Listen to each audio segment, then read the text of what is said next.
क्या कस्टडी में सारे सवालों के जवाब देना जरूरी होता है? देखिए, कस्टडी पे डिपेंड करता है। मान लीजिए कोई इंसान बाइक लेकर जा रहा है, उसको वहां पे जाके रोक लिया। अब रोक लिया, जब उससे पूछा गया तो हो सकता है उसकी बाइक में, स्कूटर में कुछ चीज पाई गई। अब उसको पकड़ लिया, कस्टडी में ले गया, ये कस्टडी है। तो उसको तो रिकवरी हो गई, उससे क्या पूछताछ करेगा वहां पर वो। अब कोई मामला है, पुलिस स्टेशन में उसको बिठा लिया, अब सवाल जवाब कर रहे हैं। देखिए, आपको ना चुप रहने का भी अधिकार है, बट वो अपने देश में ज्यादा चलता नहीं है। चुप रहने का अधिकार है? बिल्कुल है, आप चुप रह सकते हैं, आप बोल सकते हैं मेरे एडवोकेट को बुलाइए।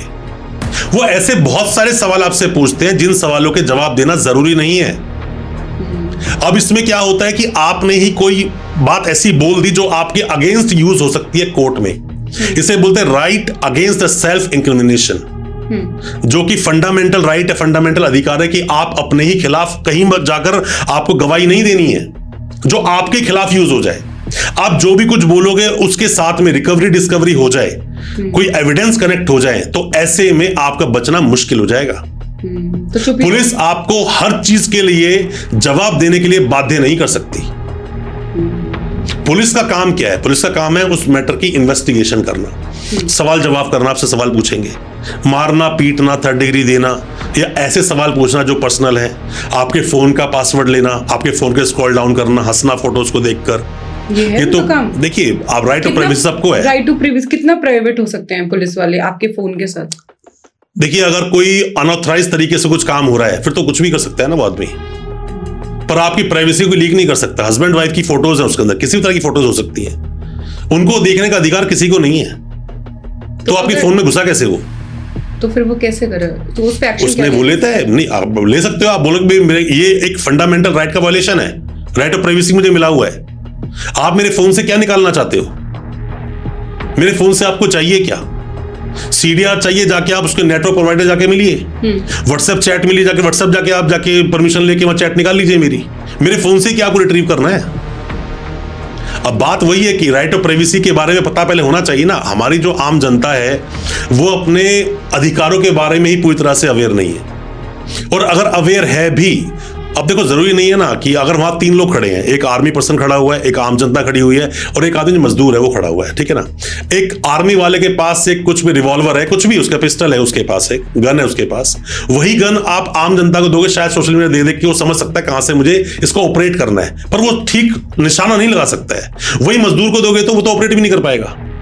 मतलब कहने का मेरा यह है कि आप जब किसी को बताते हो कि यह आपका फंडामेंटल राइट है, उस बात को भी सही तरीके से बोलने के लिए करेज चाहिए, नॉलेज चाहिए, कॉन्फिडेंस चाहिए। वो नहीं है लोगों के अंदर, वो करते करते आता है, एकदम से कुछ नहीं आता है। तो इसीलिए वकील इतना बेबाक क्यों होता है? वकील बेबाक इसलिए होता है क्योंकि वो जानता है कि जो मेरे सामने हो रहा है 50 बार हो चुका है। Experience makes a man perfect. बार बार जो रिपीटेशन जो हो रहा है चीजों के साथ, हमारे साथ में इतने केसेस क्रिमिनल के हम लोग आज तक लड़ चुके हैं, सभी तरह के केसेस हमने लड़े इसके अंदर, और देखा पुलिस बहुत सारी गलतियां करती है। ऐसी मुश्किल कोई चार्जशीट बनी होगी जिसमें क्या वकील साहब ने पढ़कर कमियां ना निकाल दी हो, उसी के बेस पे हम अपने क्लाइंट को फ्री करवा लेते हैं। तो डिपेंड करता है, पर फिर भी लोगों को अपने अधिकारों के बारे में पता होना ही चाहिए, बहुत जरूरी है। अपने देश में जो हम एजुकेशन लेते हैं ना, 12th तक की खास करके एजुकेशन, 12th तक की एजुकेशन में बहुत सारी चीजें पढ़ाई जानी चाहिए, जिसमें लोग फंसते हैं। अब आप किसी कोर्ट में खड़े हो जाओ, आप जाके बोलो मुझे तो पता ही नहीं था कि पत्थर मारने से कोई इंसान मर सकता है। इग्नोरेंस ऑफ लॉ इज बिल्कुल नहीं चलेगा। कानून यही मानता है कि आपको पता है अपने देश का कानून है, वो यही मानता है।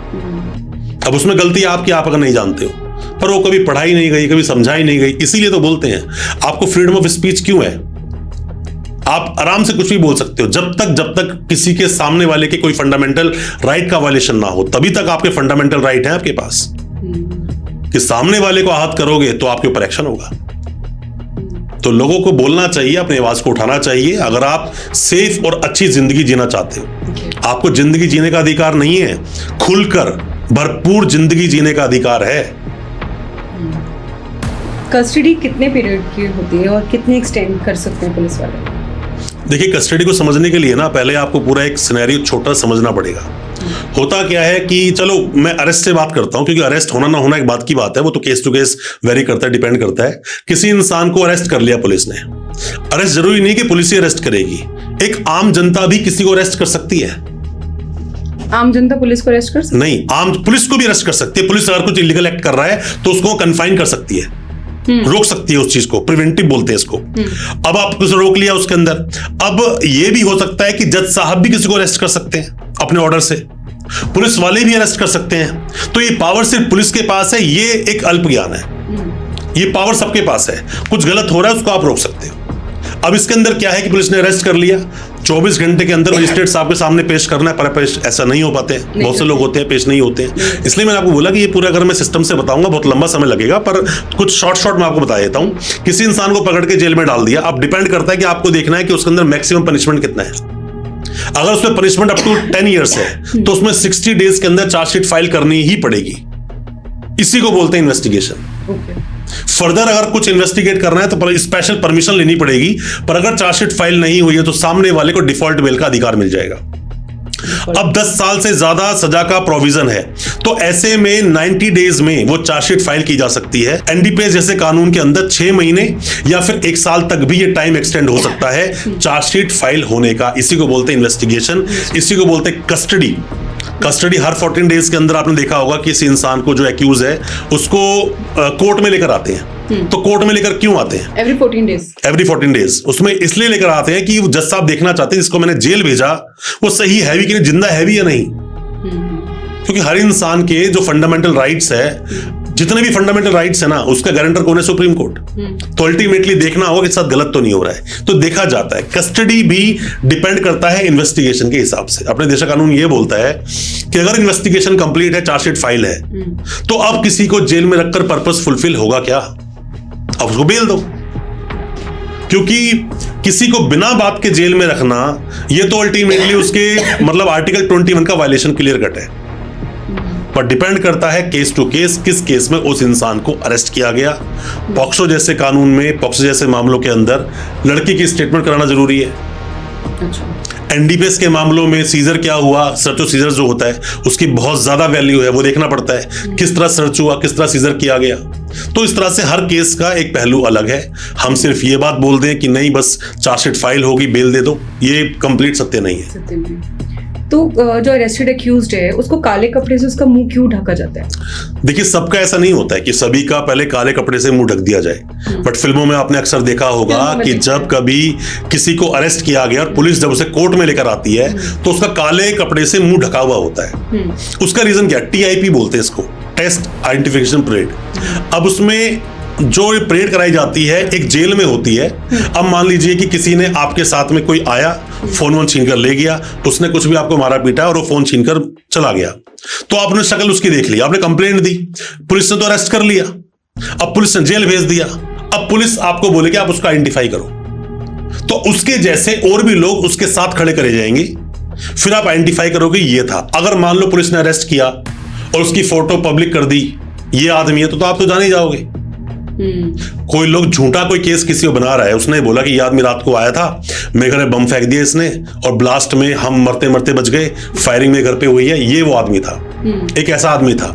अब झूठी कोई स्टोरी बना रहा है, किसी को भी अरेस्ट करवा लिया, फोटो उसकी पब्लिक हो गई, तो उसने देख लिया अच्छा ये आदमी, ठीक पहचान ही लेंगे ना, तो उसको अब वो जेल गए, पहचान लिया हाँ ये आदमी था, तो बिना बात में एक निर्दोष आदमी फंस गया। तो यहां पर जो कंप्लेनेंट है ना, उसको भी एक तरह से टेस्टिफाई किया जाता है कि तो आप सच बोल रहे हैं या झूठ बोल रहे हैं, यही वो आदमी था या नहीं था। मर्डर केस में अक्सर आप देखोगे ऐसा, मर्डर केस में या फिर 307 के मामलों में, जो हाफ मर्डर केस जैसे लोग बोलते हैं, अटेम्प्ट टू मर्डर बोलते हैं उसको, उसमें बोलते हैं क्या यही था जिसने अटैक किया। अगर वो विटनेस बोलता नहीं ये नहीं था, इमीडिएटली उसको फ्री कर देते हैं।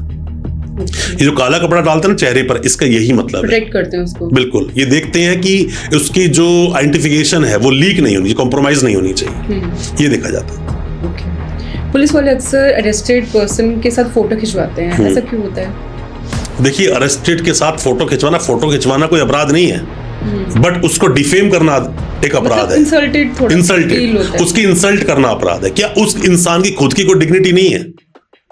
उसकी डिग्निटी के साथ ही खिलवाड़ है।